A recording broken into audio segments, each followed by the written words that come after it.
Hola de nou, tornem a estar aquí emergint píndoles de psicologia i avui us porto protecció i plaer en forma de preservatiu, d'acord? Sabeu que és molt important protegir-nos de les infeccions de transmissió sexual i dels embarassos no desitjats, i el preservatiu és l'únic que ens permet tenir aquesta doble protecció, tant de les infeccions com dels embarassos no desitjats.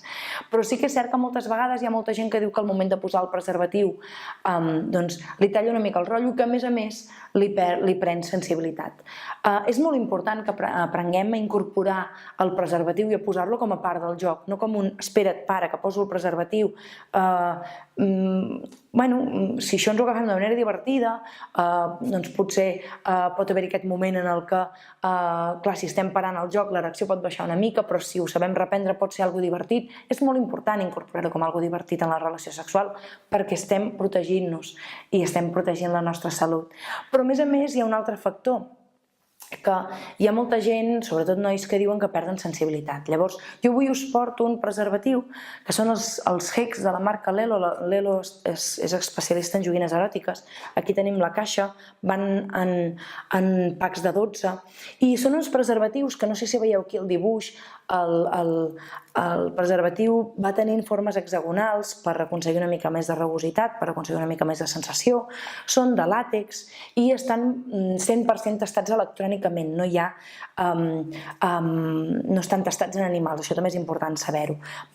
I aquests preservatius, doncs, veieu, venen com sempre amb el seu embolcall. Jo aquí ja en tinc uns a punt perquè veieu. Jo aquest ja el tinc obert. Us recordo com obrir un preservatiu. El més important és amb la mà fer córrer el preservatiu cap a un cantó per poder obrir sense fer malbé el preservatiu i anar-lo traient mica en mica d'aquí. És molt important saber, jo aquí ja en tinc un mig desplegat, saber des de quin cantó s'ha de desenroscar, perquè si no llavors ens hi podem fer mal.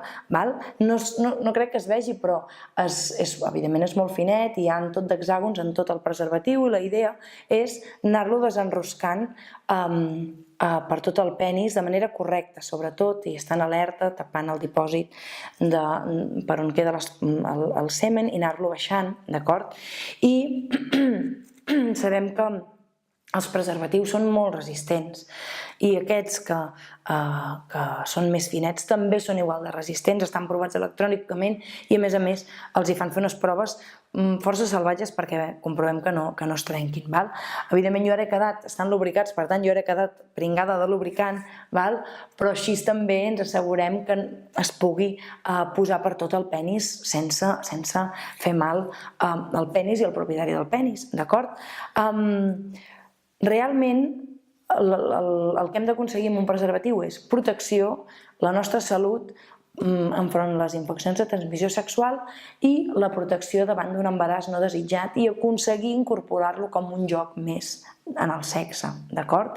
Sí que el que s'aconsegueix, i la majoria d'homes i dones que els han provat doncs aconsegueixen una experiència al màxim de natural possible, molt similar a com si no hi hagués preservatiu, d'acord? Però de totes maneres, amb qualsevol tipus de preservatiu, el més important és que recordeu que l'òrgan que tenim que ens permet més plaer és el cervell. Si realment estem molt excitats i tenim moltes ganes, una mica de làtex o del material que sigui, perquè n'hi ha de diferents materials, no ha de fer que sentim menys. El poder realment està en la nostra ment, i és molt important que, independentment de quin preservatiu utilitzem, estiguem molt excitats perquè l'experiència sigui molt agradable i plaent.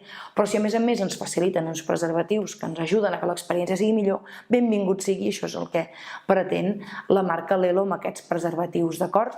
Esperem que aquest consell us hagi ajudat, que tingueu una bona experiència de protecció i plaer junta, i us recomanem que us subscriviu al canal perquè així estareu al dia dels vídeos que anem penjant, i esperem que us siguin útils els nostres consells i ens veiem en el proper vídeo. Moltes gràcies, adeu!